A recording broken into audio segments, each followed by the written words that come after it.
الشعب التونسي يسفر الرئيس خارج البلاد.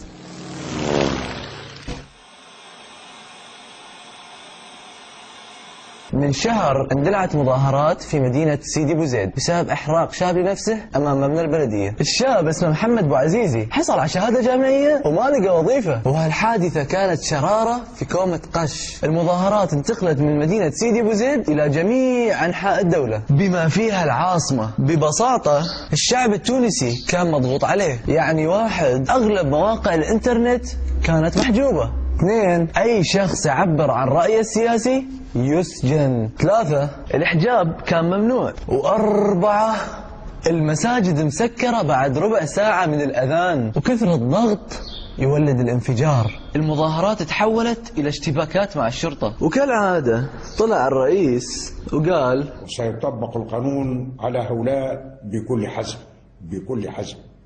ونتيجة الاشتباكات مع الشرطة سقط 58 شهيد. الحكومة نزلت الجيش للشارع حتى يوقف المتظاهرين. وفي بادرة تاريخية في الوطن العربي الجيش رفض يلمس المواطنين، لا وأكثر، الجيش صار يدافع عن المواطنين ضد الشرطة.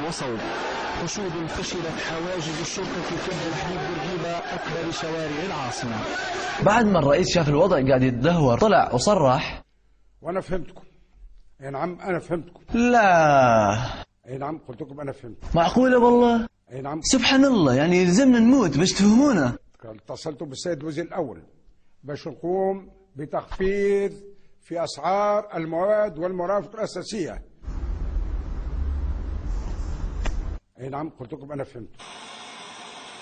سؤالنا اليوم، ما رايك بالاحداث اللي بتصير في تونس؟ يلي عم بيصير كثير بشع وكثير مؤلم. يعني الشعب إذا أراد شيء لازم أن يتم. أعتقد أنه دائما نتيجة الضغط هذا إلا في لحظة من اللحظات يصير فيه انفجار. في نقطة معينة بيوصل فيها الغليان لحد أنه لا يمكن السيطرة عليه. إذا الشعب اليوم أراد الحياة فلا بد أن يستجيب القدر. في عندنا مثل بيقول إذا ما بتخرب ما بتعمر.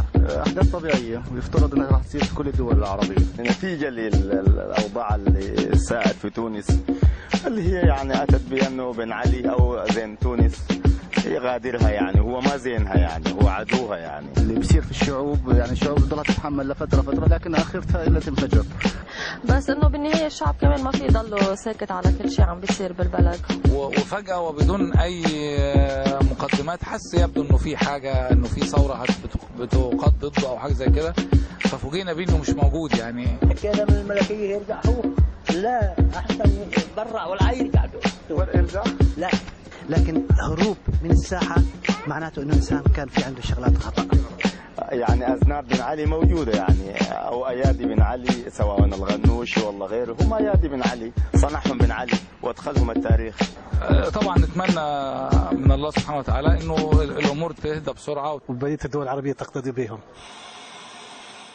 بعد أقل من 24 ساعة من خطاب بن علي واللي قال به جملة الخالدة وانا فهمتكم، تفاجأ العالم بخبر هروب الرئيس التونسي من البلاد. اليد السياسية القادمة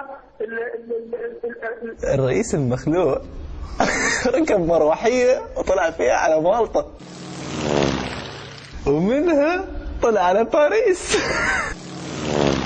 ورفضوا يستقبلوه حتى أخيرا وصل الجدة ولقى من يستقبله. لأول مرة في التاريخ العربي المعاصر الشعب يطرد الرئيس. وفي خبر آخر ما له أي علاقة بالموضوع، الأردن أصدرت قرار بتخفيض أسعار السلع المحلية.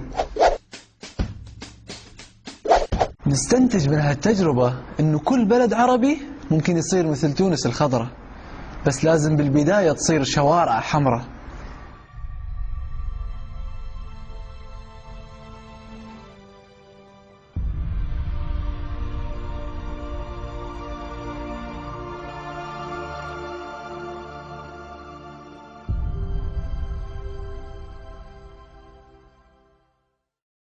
برأيك شنو اللي كان فاهمه الرئيس التونسي لما قال وانا فهمتكم؟